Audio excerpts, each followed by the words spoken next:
கொடுத்த பணத்திலே தாங்கள் வெளிச்சம் போட்டு வாழ்ந்து விட்டார் நகர சபையிலே.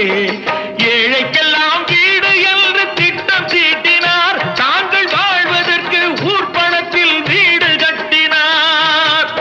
தாங்கள் வாழ்வதற்கு ஊர் பணத்தில் வீடு கட்டினார். தம்பி, நான் படித்தேன் காஞ்சியிலே நேற்று, அதை நான் உனக்கு சொல்லட்டுமா இன்று?